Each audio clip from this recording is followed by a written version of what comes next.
The fluorescent lights buzzed overhead like dying insects as I restocked the convenience store shelves, my hands moving mechanically while my mind wandered to anywhere but here.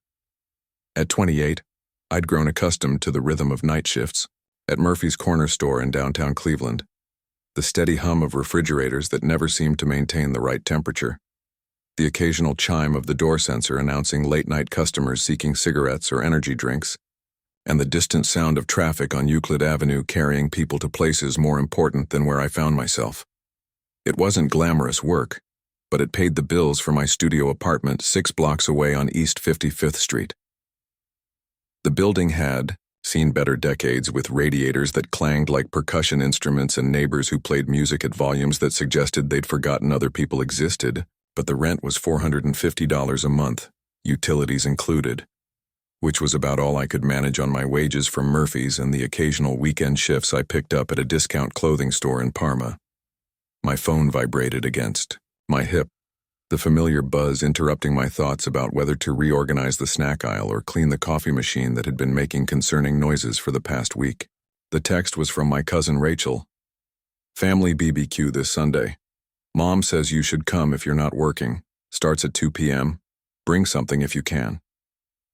The message felt more like an obligation than an invitation, the kind extended out of duty rather than genuine desire for my company.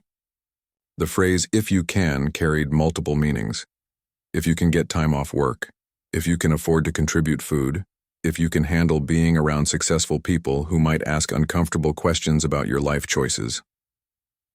I slipped the phone back into my pocket without responding, knowing I'd probably show up anyway because the alternative was spending Sunday alone in my apartment, listening to the upstairs neighbor's television through thin walls and wondering what it would be like to have somewhere else to be wanted. These family gatherings had become exercises in endurance over the years, elaborate productions where I played the role of the cautionary tale. While my cousins shared stories of promotions, new cars, weekend trips to Chicago or Pittsburgh, and plans for home renovations, I remained the quiet observer in the corner, nursing a warm beer and counting the minutes until I could politely excuse myself without seeming antisocial or ungrateful. The Hernandez family had always been divided into 2 camps, the successful ones and me. It wasn't a division anyone acknowledged openly, but it was there in every conversation, every gathering, every shared glance when someone asked what I'd been up to lately. Rachel worked as a marketing coordinator at a downtown firm, driving a leased BMW and living in a trendy apartment in Tremont that cost more per month than I made in 6 weeks. She posted Instagram photos of restaurant meals that would consume my entire food budget, vacation selfies from places I'd only seen in movies, and professional headshots that made her look like someone who'd never doubted where her life was heading. Her brother Marcus had just been promoted to assistant manager at their father's construction company, complete with a company truck, health benefits, and a girlfriend who worked as a dental hygienist and talked about their engagement, plans with the confidence of someone who'd never worried about affording a wedding. Marcus had bought a house in Brook Park the previous year. Nothing fancy, but a real house with a garage and a small backyard, where he'd installed a grill and hosted his own gatherings for friends I'd never met. My cousin Sophia was finishing her master's degree in social work at Case Western, already lined up with a position at the county hospital that would start after graduation. She lived with 2 roommates in a nice apartment near the university, drove a reliable Subaru her parents had helped her buy, and talked about her internship at Metro Health with the passion of someone who'd found their calling in life. Then there was me, David Hernandez, the one who'd dropped out of community college after 2 semesters when the financial aid ran out, and the part-time job at a pizza place couldn't cover both tuition and living expenses. The one who worked retail and night shifts, who showed up to family events in the same 3 button-down shirts rotated seasonally, whose biggest recent purchase had been a used laptop from a pawn shop that I needed to apply for better jobs I never seemed to get. My Aunt Carmen had stopped asking about my career plans years ago, and my Uncle Roberto's disappointment had evolved from vocal concern to resigned silence. During my early 20s, Roberto had offered advice about trade schools and apprenticeships, had even suggested I could work for Marcus's company if I was willing to start at the bottom and work my way up. But something about his tone had always suggested he was going through the motions of being supportive, rather than genuinely believing I had potential. The automatic doors whooshed open, letting in a blast of humid August air that carried the scent of hot asphalt and the distant aroma of food trucks that gathered near the medical district during evening shift changes. A regular customer, Mrs. Patterson, shuffled toward the lottery counter with her weekly ritual.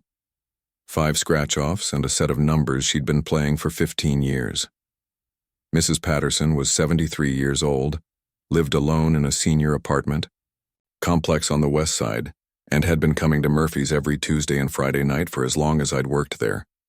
She always wore the same brown cardigan regardless of the weather, carried her lottery money in a small zippered coin purse that looked like it had survived several decades, and knew the names of everyone who worked at the store. "Evening, David," she said, counting out crumpled bills with the careful attention of someone for whom every dollar mattered. "Same numbers as always. 7, 14, 23, 31, 42, and 48. Been playing them since my grandson was born." I punched the numbers into the machine, watching the ticket print with its neat rows of digits that represented hope in numerical form. Mrs. Patterson had explained her system countless times during slow nights when she was my only customer. Birthdays, anniversaries, house numbers from apartments she'd lived in throughout her life. Each number held meaning, a story, a connection to someone or something important. 7 was her grandson Timothy's birthday in July. 14 was the day she'd married her husband 48 years ago. 23 was the address of the house, where she'd lived as a newlywed. 31 was her daughter's birthday in January. 42 was the number of years she'd worked as a school secretary before retiring. 48 was the year she was born. "One day these numbers are going to hit," she said, folding the ticket carefully into her purse with the reverence some people reserved for religious artifacts. "You mark my words, David. When they do, Timothy's going to get the help he needs." Timothy was Mrs. Patterson's grandson, a 12-year-old boy with autism who lived with his mother in Akron. Mrs. Patterson sent money every month to help with his therapy sessions, which weren't fully covered by insurance. She'd shown me pictures. A serious-looking boy with dark hair and his grandmother's kind eyes, captured in moments of concentration as he worked with puzzle pieces or stared intently at something outside the camera's frame. After she left, trailing the scent of lavender perfume and leaving behind the usual reminder to stay out of trouble, I found myself staring at the lottery machine. The display showed upcoming jackpots for various games, amounts that seemed as fictional as movie budgets to someone who measured wealth in terms of whether I could afford both groceries and gas in the same week. I'd never been much of a gambler, couldn't afford to be, but something about Mrs. Patterson's unwavering faith intrigued me tonight. Maybe it was the text from Rachel sitting unanswered in my phone, the reminder of another family gathering where I'd sit quietly while others discussed their accomplishments and future plans. Maybe it was the realization that at 28, I was still living essentially the same life I'd had at 22, with no clear path toward anything better. I pulled out my wallet, counting the cash from my tips jar at home that I'd brought to cover lunch for the next few days. $15, enough for groceries if I shopped carefully, or enough for 3 lottery tickets and the kind of hope that Mrs. Patterson carried in her zippered coin purse. The numbers I chose weren't based on any scientific system or family birthdays that carried positive associations. Instead, I found myself thinking about the address of the first apartment I'd shared with 3 roommates after high school. 1247 West 89th Street, apartment 36. It had been a terrible place.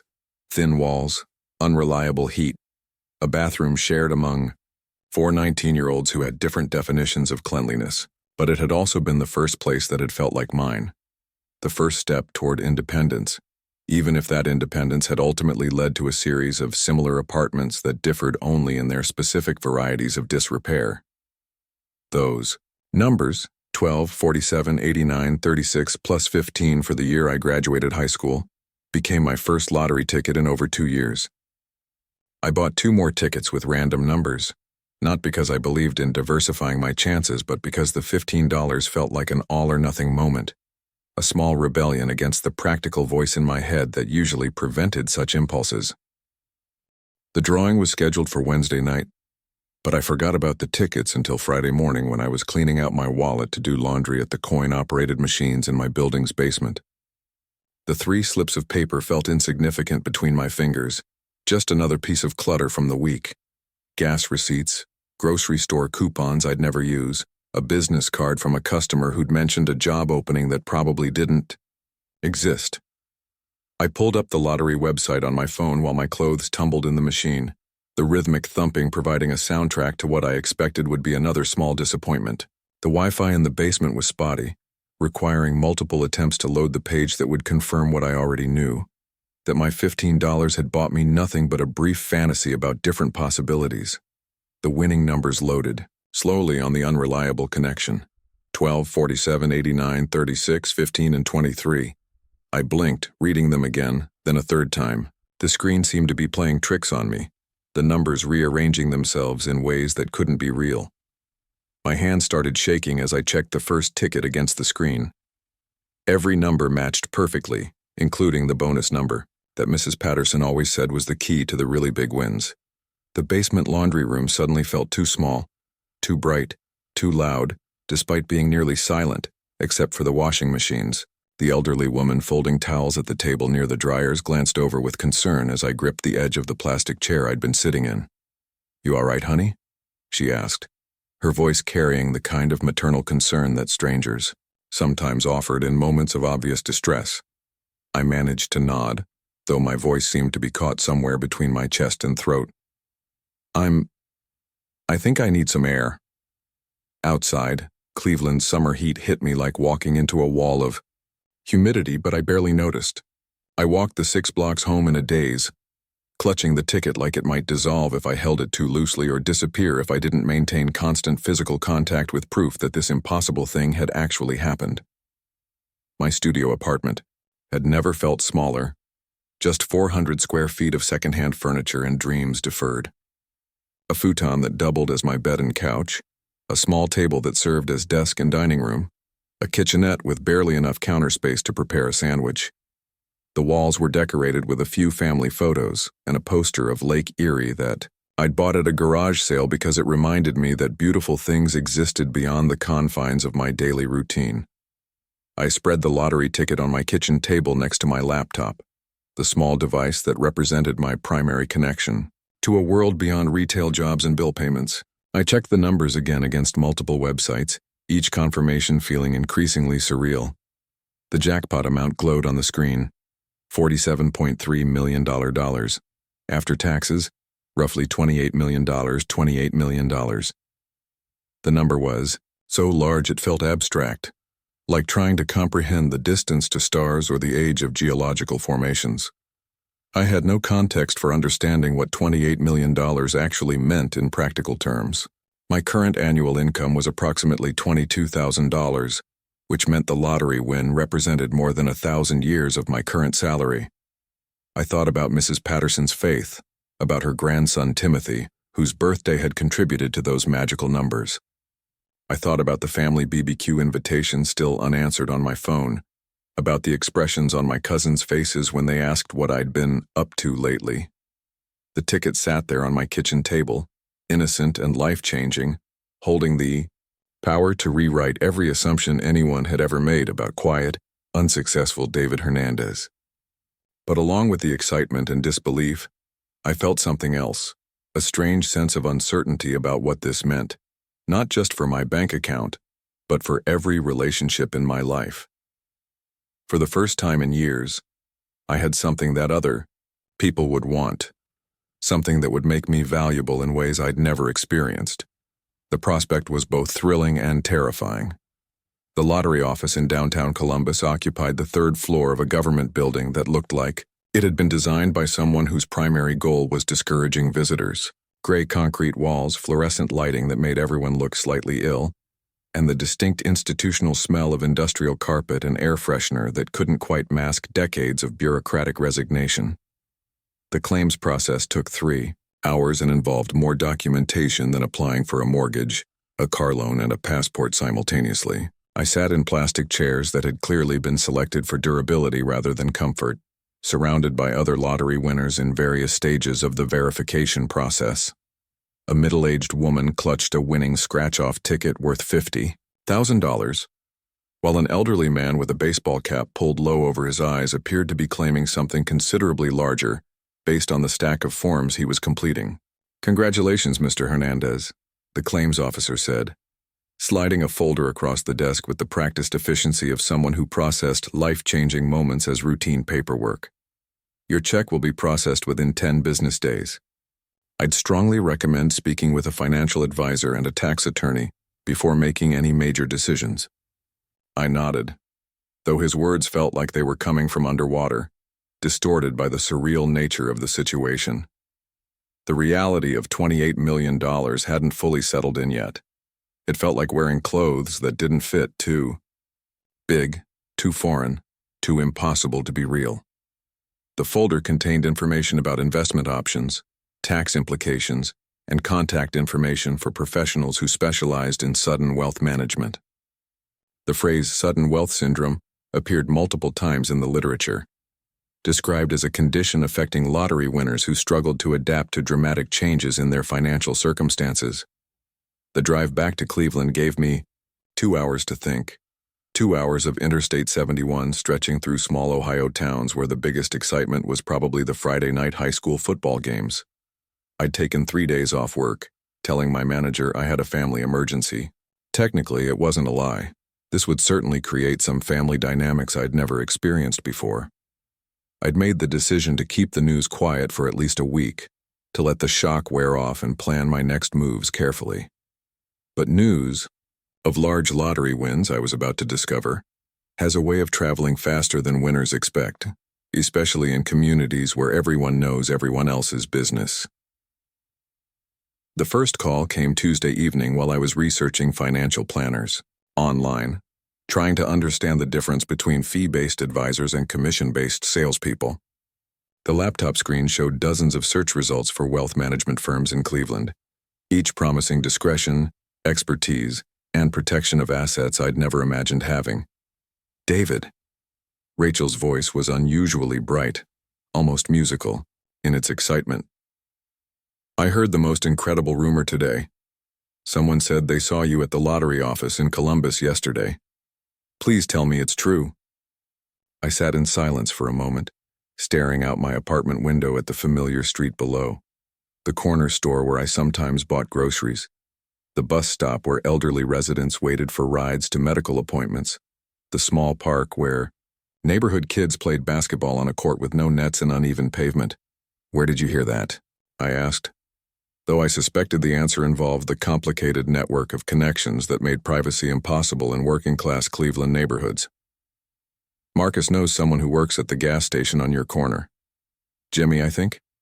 He said you bought a winning ticket there last week, and then someone else said they thought they saw you going into the lottery building in Columbus. Is it real?"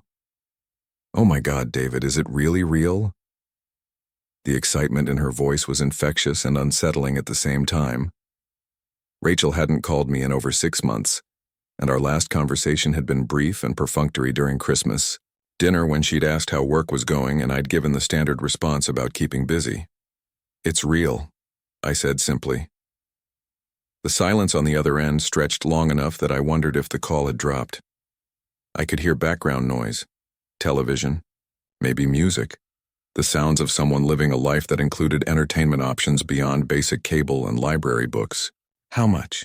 she whispered, her voice carrying the kind of reverence usually reserved for sacred subjects. $28 million after taxes."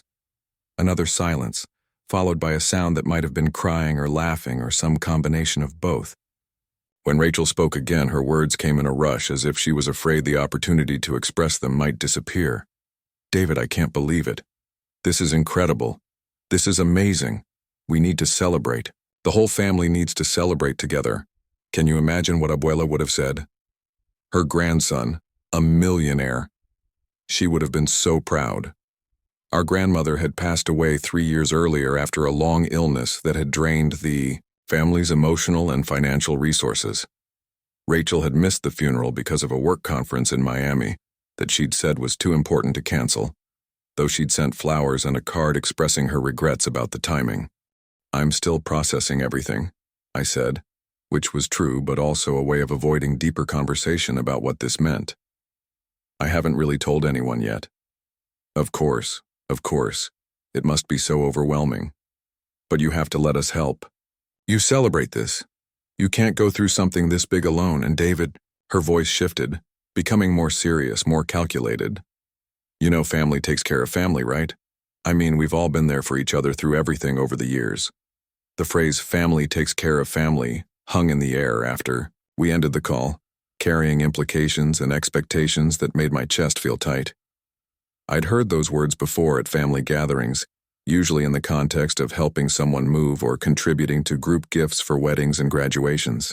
But they felt different now, weighted with significance I was only beginning to understand. Marcus called an hour later, his approach more direct and enthusiastic than his sister's careful probing. "Cousin, I just talked to Rachel. Man, I can't believe this is happening to you. You've been working so hard for so long, dealing with all that retail nonsense and night shift garbage. You deserve this more than anyone I know." The praise felt strange coming from Marcus, who had spent the last decade making jokes about my career choices at family gatherings. I remembered his comment from Easter dinner 6 months earlier. "Still working retail, Dave? When are you going? To get a real job and stop wasting your potential?" "Thanks, Marcus, it's still pretty surreal." "I bet it is. Listen, I've been thinking about this construction business, you know? Dad's been talking about expanding for years, maybe getting into commercial properties instead of just residential stuff. With the right investment partner, we could really make something big happen. You could be part of something that creates jobs, builds communities, contributes to Cleveland's economic development. Way better than letting some Wall Street guys handle your money and charge you fees for basically doing nothing." The pitch continued for 15 minutes, complete with projected earnings, market analysis, and family legacy rhetoric. Marcus had never discussed business with me before, had never discussed much of anything with me beyond superficial pleasantries about sports teams and weather. "The construction industry in Cleveland is really taking off," he continued. "There's all this development happening downtown, all these old buildings being converted to condos and restaurants. We could get in on the ground floor of something really big." "I'll think about it," I said, though something about the conversation left me feeling vaguely nauseated. "That's all I ask, cousin. Just think about keeping it in the family, you know? People who really care about you, people who want to see you succeed, family first, right?" Sophia called Wednesday morning, catching me at the grocery store where I was still buying generic brands out of habit, despite the knowledge that money would never be a concern again. Her approach was different from her cousin's, warmer, more emotional, less obviously calculated. "David, I heard the amazing news from Rachel. I'm so incredibly happy for you. You've always been such a hard worker and such a good person, even when things were difficult. You really deserve this blessing." Her words felt more genuine than the others, partly because Sophia had always been the most authentically kind of my cousins, but also because she didn't immediately pivot to business opportunities or investment strategies. "Thank you, Sophia. That means a lot coming from you. I've been thinking about you since Rachel told me yesterday, and I keep coming back to how much good you could do with this kind of money. I mean, the opportunities to help people, to make a real difference in the world." She told me about her work at the hospital, about families struggling with medical bills that insurance wouldn't cover, about children who needed therapy services that weren't available through public programs. Her passion was genuine, her stories heartbreaking, her commitment to helping others obvious and admirable. "There's this therapy program for kids with developmental disabilities," she said. "It's been operating on a shoestring budget for 3 years, helping about 60 children whose families can't afford private services. The program only needs about $50,000 to stay operational for another year." "That sounds like important work," I said, sensing where the conversation was heading. "It really is. These kids make such incredible progress when they get the right support. And for someone with your resources now, $50,000. She paused. "I know. It's a lot to ask, but it would literally save the program. It would change lives." Each conversation followed a similar pattern. Initial excitement and congratulations, personal connection and emotional appeal, followed by subtle or not-so-subtle requests for financial support. The projects were different, but the underlying message was the same. Family takes care of family, and I now had the means to take care of everyone. By Thursday, word had spread through the extended family network with the efficiency of a viral social media post. My phone buzzed constantly with calls and texts from cousins I hadn't heard from in years, aunts and uncles who had previously treated me like a polite afterthought at gatherings, family friends who had somehow obtained my phone number through the complex communication networks that connected Cleveland's Hispanic community. The messages ranged from enthusiastic congratulations to thinly veiled requests for loans, investments, and gifts. Everyone had a story about struggles I'd never heard before, dreams that just needed a financial boost to become reality, opportunities that required immediate action to avoid being lost forever. My Aunt Carmen texted, "Mijo, so proud of you. Your cousin Miguel's restaurant has been his dream for 10 years. He's just $30,000 short of opening. Family investment opportunity?" Uncle Roberto left a voicemail. "David, we should talk about setting up college funds for all the grandchildren. Family education is so important, and some of the kids are already in high school." Even distant relatives emerged from years of silence, like characters in a novel who'd been waiting for their moment to appear. My second cousin Elena, who I'd met perhaps 5 times in my life, sent a lengthy email about her daughter's medical expenses and the family's responsibility to support each other through difficult times. "Family has always been the most important thing in our culture," she wrote. "When one of us succeeds, we all succeed. When one of us struggles, we all struggle. Your blessing is a blessing for all of us." The attention was overwhelming and disorienting. For years, I'd been virtually invisible at family gatherings, the cousin who worked nights, who couldn't afford to join group vacations, who listened quietly while others shared their successes and future plans. Now suddenly I was the center of everyone's attention, the solution to problems I'd never known existed. But underneath the congratulations and family unity rhetoric, I sensed something else. An assumption that my windfall was somehow there. Windfall, that the money belonged not just to me but to the entire extended family network. The phrase family money appeared in multiple conversations, as if the lottery ticket had been purchased with collective funds rather than my own $15. I stopped answering my phone after Thursday and started letting calls go to voicemail. The messages piled up like snowdrifts, each one a variation on the same theme. Celebration mixed with expectation, love mixed with financial opportunity, congratulations mixed with implicit obligations. Friday evening, I sat in my apartment listening to the muffled sounds of the city outside. Car horns from evening rush hour traffic, distant music from a neighbor's radio, the rumble of the RTA bus that stopped at the corner every 20 minutes. The lottery ticket that had changed everything was now safely converted to numbers in a bank account I'd never imagined having. But instead of feeling celebratory, I felt more isolated than ever. The money was real.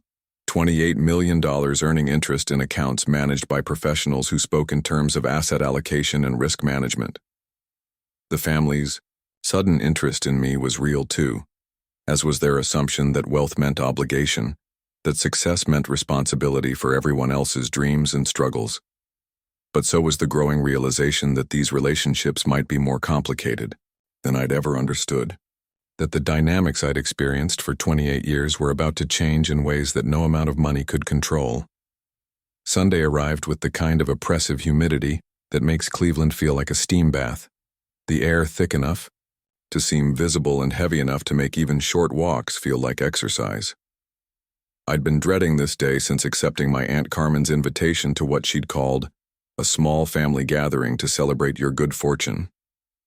The gathering was scheduled for her house in Lakewood, the same 2-story colonial where most of our family events had taken place for the past 15 years.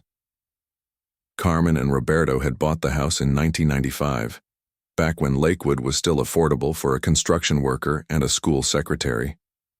The neighborhood had gentrified significantly since then, with young professionals moving in and renovating the older homes, but Carmen's house remained essentially unchanged.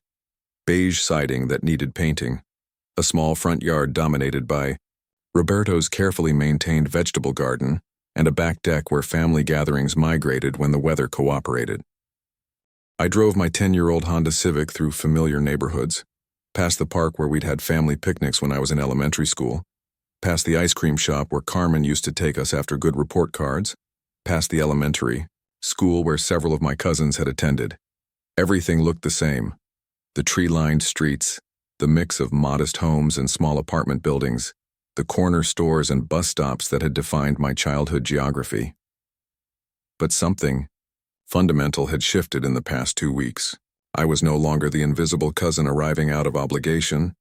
I was now the guest of honor, the reason for the gathering, the family member whose presence had become valuable in ways I was still learning to understand. The driveway was packed with cars I recognized.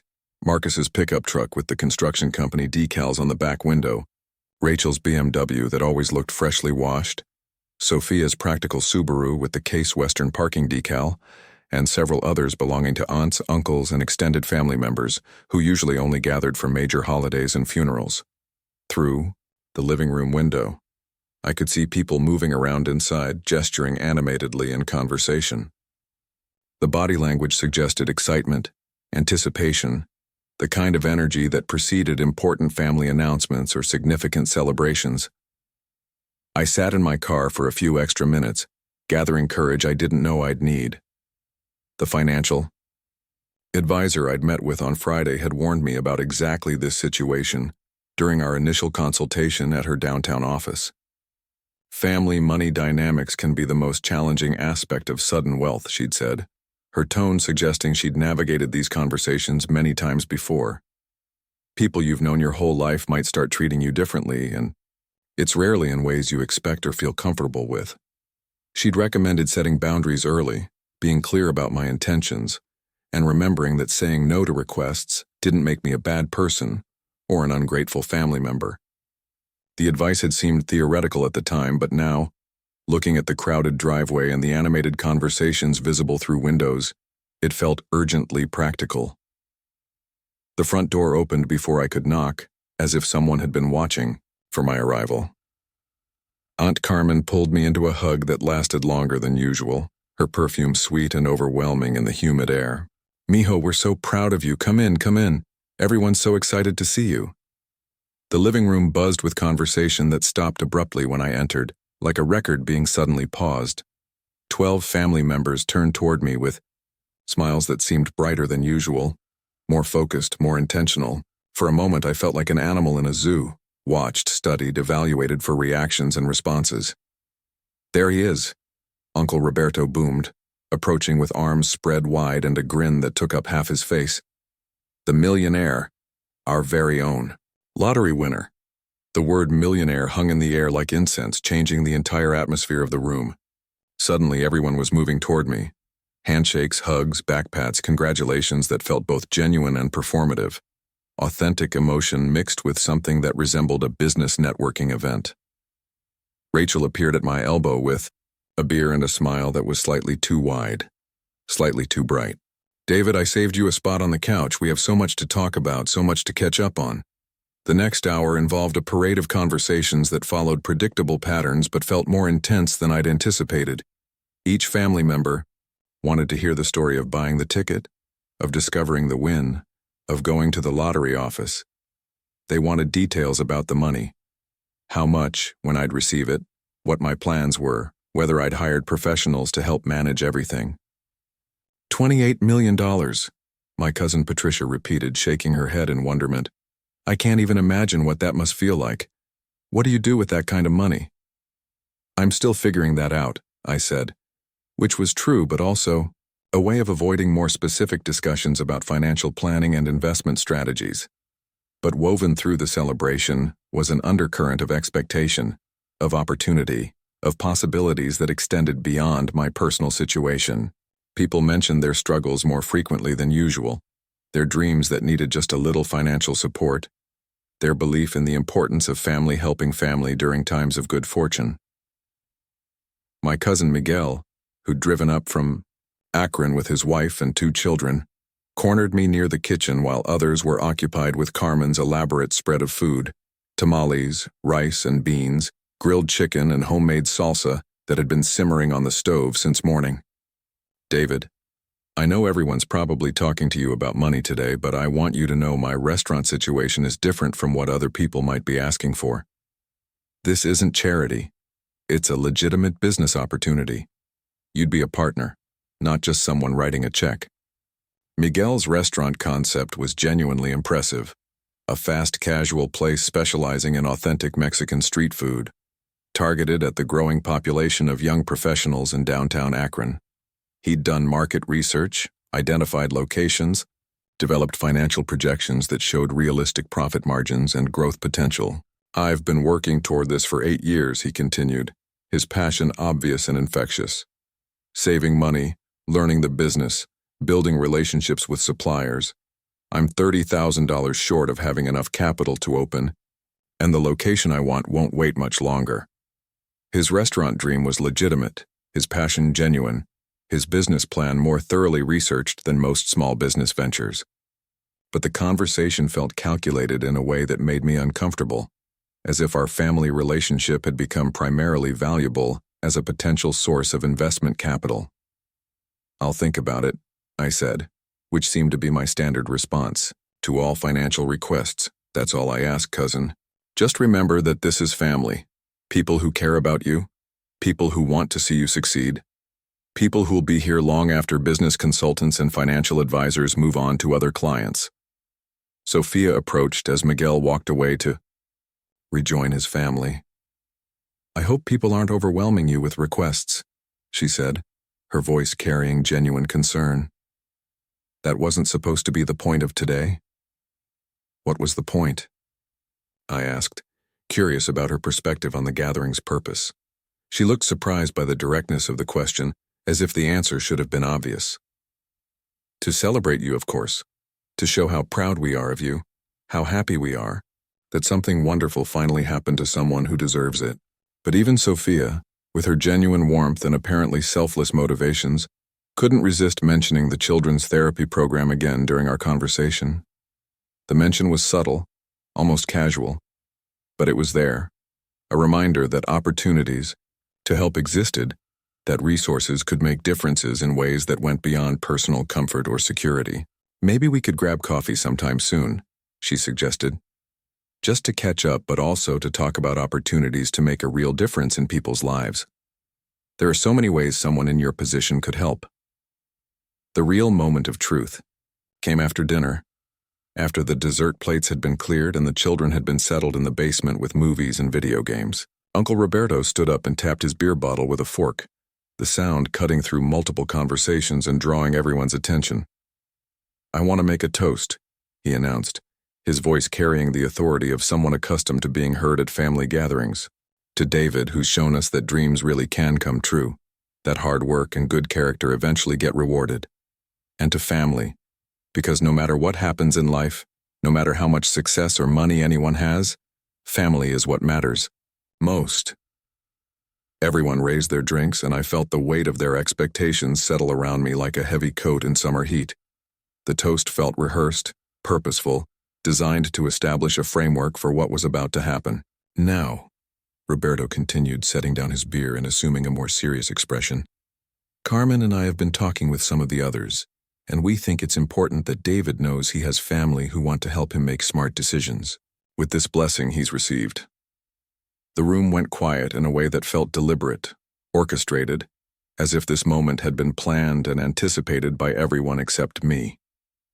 Carmen stood up, smoothing her dress and assuming the maternal authority she'd wielded at family gatherings for decades. Mijo, we love you so much, and we want to make sure you don't get taken advantage of by strangers who don't care about you the way we do.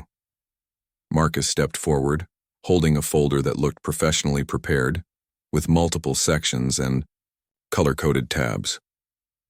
We've put together some ideas, family investments, ways to help everyone while making your money grow. Rachel's company could handle your marketing if you start any businesses. I could manage construction projects. Sophia knows about nonprofit work if you want to do charity stuff. The folder contained detailed proposals that represented hours of research and preparation, business plans, investment opportunities, charitable, foundations that could be established with family members serving as board members. Each section was thoroughly researched and professionally presented, with financial projections, market analysis, and implementation timelines. The beauty of keeping everything in the family Rachel added, opening her own folder of marketing materials, is that you know you can trust us. We've known you your whole life. We want what's best for you, not just what's best for our commission checks. I looked around the room at faces I'd known since childhood, people who'd watched me grow up, who'd shared holidays and birthdays and family milestones. Their expressions were expectant, hopeful, excited about the possibilities they'd outlined. But there was also something else, something that felt like pressure disguised as love. This is really thoughtful, I said slowly, overwhelmed by the scope of planning they'd undertaken. You've obviously put a tremendous amount of work into this. We care about you, David, Carmen said, her voice carrying the weight of maternal authority. We want to make sure you're protected, that you make decisions that benefit not just you, but the people who love you. And we want to make sure the money helps the whole family, the way family money should, Roberto added, his tone suggesting this was an obvious and natural expectation. When one of us succeeds, we all succeed. That's how families work. There it was, the assumption I'd been sensing all week, stated clearly and without apology. The money wasn't just mine, it was family money, meant to benefit everyone according to their needs and contributions. Miguel's restaurant could be the flagship investment, Marcus continued, warming to his subject. Low risk, high potential, return, and it keeps the money in the family. Then we could look at the construction opportunities, maybe some real estate development. The foundation Sophia mentioned could handle the charitable giving, Rachel added. Tax benefits, community impact, professional management with family oversight. The conversation continued for another hour, with each family member elaborating on their role in managing different aspects of my windfall. The planning was impressive in its scope and detail, the coordination suggesting they'd spent considerable time discussing these possibilities before tonight. But as I listened to the presentations and proposals, I realized something troubling. None of them had asked me what I wanted to do with my life. None of them had inquired about my dreams, my goals, my vision for my future. The plans they'd developed were based entirely on their assumptions about what I should want, their ideas about how family money should be managed. David? Carmen's voice cut through my thoughts. What do you think? Are you ready to move forward with some of these opportunities? I stood up, feeling every eye in the room tracking my movement. The weight of their expectations was almost physical, like atmospheric pressure before a storm. I appreciate all of this, I really do. And I need some time to think about everything you've presented. Of course, Marcus said quickly, though his eagerness was barely contained. But you should know that some of these opportunities won't wait forever. Miguel's found other potential investors for the restaurant, but we wanted to give family first. Priority. And the therapy program's funding deadline is next month, Sophia added, her voice carrying urgency that hadn't been there during our earlier conversation. After that, the program closes and 60 children lose their services. The pressure was subtle but unmistakable. Multiple opportunities, limited time, family loyalty expectations, and the implicit message that waiting too long meant letting everyone down. I understand the timing constraints, I said. I'll be in touch with everyone soon about my decisions. The goodbyes were warm but carried an edge of anticipation that made me uncomfortable. Everyone wanted to know when I'd make decisions, when we'd meet again, when I'd be ready to move forward with their plans. The hugs lasted longer than usual, the promises to talk soon carried more weight, and several people slipped me their business cards or contact information, just in case. Driving home through the quiet streets of Lakewood, past the familiar landmarks of my childhood, I found myself thinking about family dynamics I'd never fully understood before.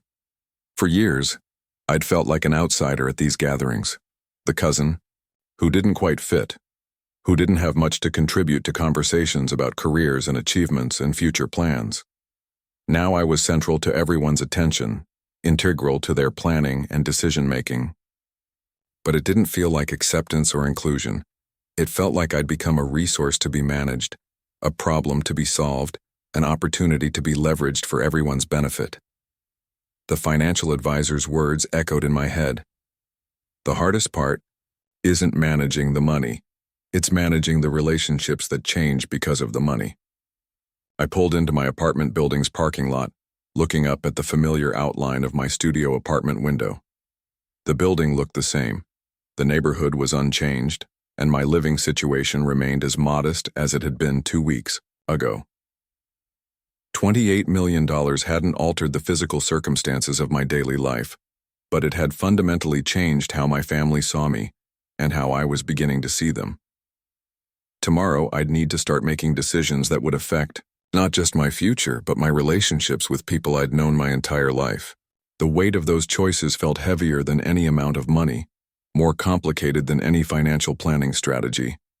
As I climbed the stairs to my apartment, I realized that the lottery win had given me something more valuable than wealth. It had given me clarity about the difference between being loved and being useful, between being valued as a person and being valued as a resource. 3 weeks after the family meeting, I finally had clarity about what I needed to do. The decision hadn't come easily. It had emerged through sleepless nights spent staring at my ceiling, long walks along the Lake Erie shoreline where the rhythm of waves provided a soundtrack for difficult thinking, and intensive conversations with the financial advisor and therapist I'd started seeing to help navigate this new reality. Dr. Martinez, the therapist, had been particularly helpful in understanding the psychological aspects of sudden wealth. Money doesn't change who you are, she'd explained during our second session, but it reveals who other people are. It strips away pretense and shows you the true nature of your relationships. The constant phone calls had continued throughout those 3 weeks. Rachel texted daily with just checking in messages that always circled back to business opportunities and investment timelines. Marcus had started dropping by my apartment unannounced, usually with updated business plans or time-sensitive opportunities that required immediate decisions. Sophia had invited me to lunch 3 times, each meal involving carefully casual mentions of the therapy program's dwindling funding timeline and the children who would lose services if financial support didn't materialize soon. Her approach was more emotional than her cousin's, focusing on the human impact rather than business opportunities. But the underlying request was the same. Even cousins I hadn't spoken to in years had found ways to reconnect. My cousin Patricia, who lived in Phoenix and hadn't returned my calls when our grandmother died, had started a group text thread about family investment opportunities that included detailed spreadsheets and market analysis she'd apparently prepared with professional assistance. The attention was overwhelming, but more than that, it was revealing. I began to see patterns in how family relationships had always worked. Patterns that had been invisible when I was the one with nothing to offer, nothing to contribute, nothing to lose. I'd been thinking a lot about Mrs. Patterson, the regular customer from Murphy's Corner store who'd played the same lottery numbers for 15 years. During one of our late-night conversations, she'd told me that her grandson Timothy had autism, and that she'd been saving money for years to help pay for his therapy sessions that weren't fully covered by insurance. I don't play those numbers because I think I'm going to get rich, she'd explained. I play them because hope is worth $2 twice a week, and if they ever hit, Timothy gets the help he needs.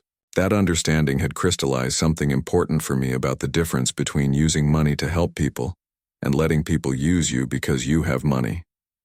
Mrs. Patterson's lottery ticket purchases were about love and sacrifice for someone else's benefit. The family's investment proposals were about opportunity and profit for their own advancement. I called Rachel first on a Tuesday evening, asking if she could organize another family gathering for the weekend. I've made some decisions about the money, I told her. I'd like to share them with everyone at once. The excitement in her voice was immediate and intense. Of course, I'll call everyone right away. Should we have it at Carmen's again? Actually, I'd like to have it at the community center on West 25th. I've already reserved the room. There was a pause that lasted long enough to suggest confusion. The community center? Why not somewhere more comfortable? It's important to me that we meet there, I said without elaborating. The community center held significance I wasn't ready to explain yet. It was where I'd been volunteering for the past 2 weeks, helping serve meals to families struggling with unemployment, homelessness, and medical expenses.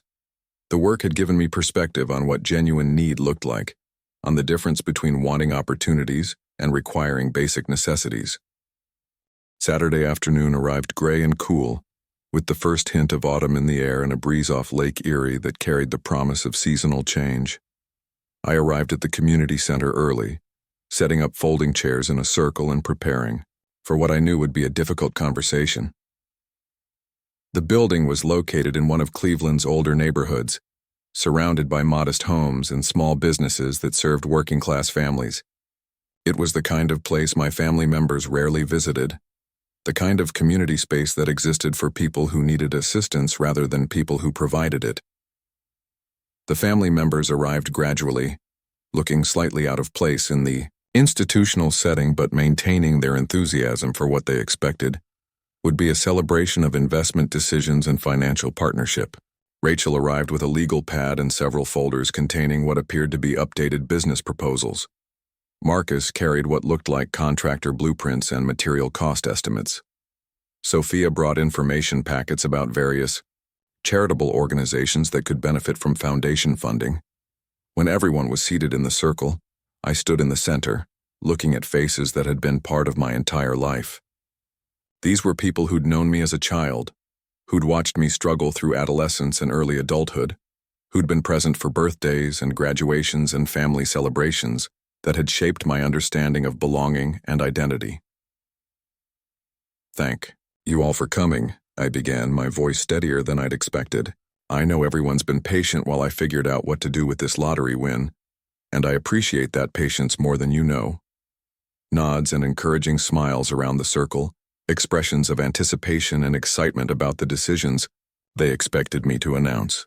Before I share my decisions, I want to tell you about something that happened last week.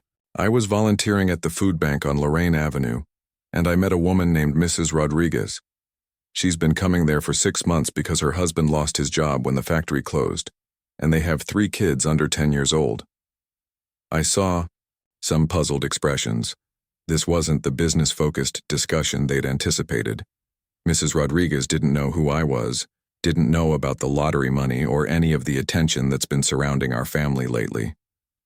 But she spent 20 minutes telling me about her dreams for her children, about how she's working 2 part-time jobs while her husband looks for full-time work, about how they're staying positive and working hard despite everything being so difficult right now. Rachel shifted in her chair, checking her phone with the distracted air of someone waiting for a conversation to reach its relevant point. She reminded me of something I'd forgotten over the past few weeks, that the most important thing about having resources isn't what you can get from them, but what you can give with them. And not just money, but time, attention, genuine care for people who need support without expecting anything in return. I paused, looking around the circle at my family members, seeing expressions that ranged from confusion to mild impatience.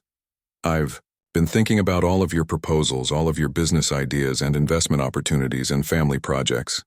They're all legitimate, all potentially profitable, all professionally researched and presented. But I've realized something important. In all our conversations over the past month, none of you have ever asked me what I want to do with my life." The room went quiet in a way that felt different from the expectant silence of 3 weeks ago. This silence carried uncertainty, the first hint that this conversation might not proceed as anticipated. None of you have asked about my dreams, my goals, my vision for my future. The plans you've developed are based entirely on your assumptions about what I should want, your ideas about how the money should be used to benefit the family. Marcus cleared his throat, shifting forward in his chair. "David, that's not entirely fair. We've been trying to help you make smart decisions to protect you from—" "Let me finish," I said gently but firmly. For years I felt invisible at family gatherings. I was the cousin who didn't have much to contribute, who worked retail jobs and night shifts, who didn't have exciting stories about career advancement or major purchases or vacation plans. I walked over to a whiteboard I'd set up earlier and picked up a marker, preparing to share decisions that would fundamentally change our family dynamics. The lottery win changed how all of you see me, but it also changed how I see myself. And more importantly, it changed how I see our family relationships and the assumptions that have always governed them. I wrote some numbers on the whiteboard, Figures I'd calculated with the help of my financial advisor and considerable thought about what would constitute meaningful impact. "I'm going to give away most of the money," I announced, the words carrying weight that made the room absolutely silent. $25 million will go to establishing a foundation that supports working families in Cleveland. People like Mrs. Rodriguez, people who are struggling but haven't given up hope, people who need opportunities rather than charity. The silence was complete, broken only by the distant sound of traffic on West 25th Street and the faint hum of fluorescent lighting overhead. The foundation will provide emergency assistance for families facing eviction or utility shutoffs, job training programs for people whose industries have disappeared, childcare support for single parents trying to work and attend school, and small business loans for entrepreneurs who can't get traditional financing. Rachel's legal pad had fallen to the floor. Marcus was staring at the whiteboard like the numbers might change if he concentrated hard enough. Sophia's expression showed genuine shock, mixed with something that might have been admiration. The foundation will be managed by professional administrators, with experience in community development and social services. Board members will be community leaders, social workers, and people who understand the challenges facing working families. It will not be managed by family members, and family members will not receive preferential treatment for funding requests. Uncle Roberto was the first to speak, his voice strained with disbelief. "David, that's $25 million. Are you sure you've thought this through completely?" "I have thought it through for weeks, with professional advisors, financial planners, and a therapist who specializes in sudden wealth management." "But what about family?" Carmen asked, her voice carrying hurt and confusion. "What about helping the people who've been there for you, your whole life, who love you and want to see you succeed?" The question hung in the air, heavy with implications and wounded feelings that I'd been anticipating but hoping to avoid. "Carmen, I love you. I love all of you. But I need to be honest about something that's been bothering me since our family meeting 3 weeks ago." I sat back down in the circle, choosing my words carefully but knowing that honesty was the only path forward. When I was growing up, when I was struggling, when I dropped out of college because I couldn't afford tuition and was working multiple part-time jobs just to pay rent, where was the family support then? The room remained silent, but I could see family members glancing at each other with expressions that suggested they were beginning to understand where this conversation was heading. When I couldn't afford to join family vacations or contribute to group gifts for weddings and graduations, when I showed up to gatherings in the same clothes year after year, when I was clearly struggling financially and emotionally, who reached out to offer help or support or even just genuine interest in my well-being? The questions weren't rhetorical, and the silence that followed provided answers that everyone in the room understood. I'm not saying this to hurt anyone or to assign blame for past decisions. I'm saying it to point out that family support has always been conditional in our family. It flows toward people who are already successful, already stable, already able to contribute something valuable back to the group. Uncle Roberto started to protest, but I held up my hand in a gesture that was firm but not disrespectful. The restaurant proposals, the construction partnerships, the investment opportunities, they're all legitimate business ideas presented by intelligent, capable people. But they're being presented to me now because I have money, not because anyone believes in my judgment or my business skills or my potential as a partner. I stood up again, walking to the window that looked out over the neighborhood where many of us had grown up, where families like Mrs. Rodriguez's were working multiple jobs and hoping for opportunities that might never come. 3 months ago, none of you would have asked my opinion about financial decisions or business strategies. 6 months ago, none of you called to check on my well-being or invite me to spend time together outside of obligatory family gatherings. Rachel's voice was quiet when she spoke, carrying defensiveness mixed with something that might have been recognition. "That's not fair, David. We're family. We've always cared about you." "Have you?" I asked, turning back to face the circle. "When's the last time any of you called me just to see how I was doing, without any agenda or family obligation motivating the contact? When's the last time anyone invited me to do something that didn't involve the entire extended family? When's the last time anyone asked about my dreams or goals or what I wanted to do with my life?" The questions weren't designed to be cruel, but they were designed to be honest about dynamics that had existed for years, but had only become visible once money changed the equation. I don't blame any of you for this, I continued. Family dynamics are complicated, and we all play roles that develop over years of shared history and unspoken assumptions. But money has revealed something about those dynamics that I can't unsee and can't pretend doesn't matter. I walked back to the whiteboard and wrote additional numbers, showing how I'd allocated the remaining $3 million. I'm keeping $3 million for myself, enough to pay off my student loans, buy a modest house, and live comfortably while I go back to school to study social work. I want to work directly with families like Mrs. Rodriguez's, and I need education and training to do that effectively. Sophia was the first to respond, her voice thoughtful rather than angry. David, this is incredibly generous and I understand your motivation, but couldn't you help those families and help your own family? It doesn't have to be either or. You're right, it doesn't have to be. But I've learned something important. Over the past few weeks, the best way I can help my family is by modeling something different. I sat back down, looking around the circle at faces that showed various combinations of disappointment, confusion, anger, and grudging respect. I want to show that wealth can be used to lift up people who need it most, not just to make comfortable people more comfortable.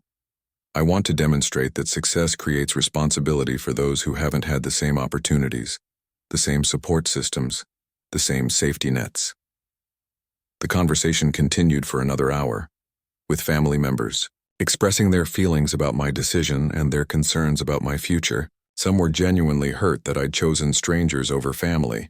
Others were frustrated that legitimate business opportunities were being rejected. A few seemed to understand my reasoning even if they disagreed with my conclusions. What happens to our relationships now? Marcus asked as the meeting was winding down. How do we move forward from this? That depends on all of us, I said. I hope we can rebuild our relationships based on genuine care for each other, rather than financial opportunity. I hope we can learn to support each other through good times and bad times, not just when someone has resources to share. The meeting ended with awkward hugs and promises to talk soon that felt hollow and uncertain. Some family members left, angry, others disappointed, a few seeming genuinely puzzled by my decision to prioritize strangers over people who'd known me my entire life. Rachel lingered as others filed out of the community center, her expression thoughtful rather than accusatory. I don't understand your decision, David, but I'm beginning to understand why you made it. What do you mean? I've been thinking about what you said, about when we last called just to check on you. And I realized I can't remember when that was. I can't remember the last time any of us reached out to you unless we needed something, or there was some family obligation. It was the first acknowledgement from any family member that our relationships might have been more one-sided than anyone had previously recognized. 6 months later, the David Hernandez Foundation was operational and had already provided assistance to 43 families in the Cleveland area. Emergency rent assistance had prevented 12 evictions. Job training programs had helped 18 people find full-time employment. Childcare support had enabled 6 single parents to complete certification programs that improved their earning potential. I was halfway through my first semester back in school studying social work at Cleveland State University and living in a small house in Ohio City that I'd bought with cash. The house was modest but comfortable, 2 bedrooms, a small yard, a front porch where I could sit and watch neighborhood life unfold. Some family relationships had healed over those months. Sophia and I had coffee regularly, and she'd never again mentioned the therapy program funding. She seemed genuinely interested in my studies and my work with the foundation, asking questions about the families we helped and the impact of our programs. Other relationships remained strained or had ended entirely. Rachel and I exchanged holiday cards but rarely spoke by phone. Marcus had unfriended me on social media and stopped attending family gatherings where I was present. Several aunts and uncles seemed to view my decision as a betrayal of family loyalty that couldn't be forgiven or understood. But I'd also formed new relationships that felt more authentic and meaningful. Families I met through the foundation work knew nothing about lottery winnings but appreciated the support their children received through our programs. Classmates at Cleveland State saw me as a slightly older student who brought life experience to class discussions about poverty, family dynamics, and community development. My neighbors in Ohio City knew me as the guy who worked in his garden on weekends, who volunteered at the food bank on Thursday evenings, who always had time to help elderly residents carry groceries or shovel snow from sidewalks. Mrs. Patterson still played her same lottery numbers every week when I occasionally stopped by Murphy's Corner Store to visit with my former co-workers. She still hoped for her grandson Timothy's future, still carried that zippered coin purse with the reverence of someone who understood that hope was worth more than money. When I ran into her at the grocery store one afternoon, she didn't know about my lottery win, didn't treat me any differently than she had when I was working night shifts and living paycheck to paycheck. "Still living the dream, David?" she asked with the same warm smile she'd always shown me. "Yes," I said, and for the first time in years, I meant it completely. Yes, I am. The money had changed everything, but not in ways I'd expected when I first saw those matching numbers on my phone screen. It had revealed the difference between being valued and being valuable, between being loved and being useful, between having a family and being part of one. Most importantly, it had given me the clarity to understand what truly mattered and the courage to act on that understanding, regardless of what anyone else expected or wanted from me. The real jackpot wasn't the $28 million sitting in investment accounts managed by professionals who spoke in terms of asset allocation and risk management. It was the peace that came from living according to my own values, from using resources to help people who needed them most, from building relationships based on genuine care rather than financial opportunity. Sometimes the biggest lottery win is learning who you really are when everything else falls away, when the external circumstances of your life change dramatically enough to reveal the internal principles that guide your decisions. The foundation continued to grow, helping more families each month, and demonstrating that wealth could be a tool for justice rather than just comfort. And I continued to study, to learn, to work with families whose stories reminded me daily that hope and dignity were more valuable than any amount of money, but that money used wisely could help preserve both.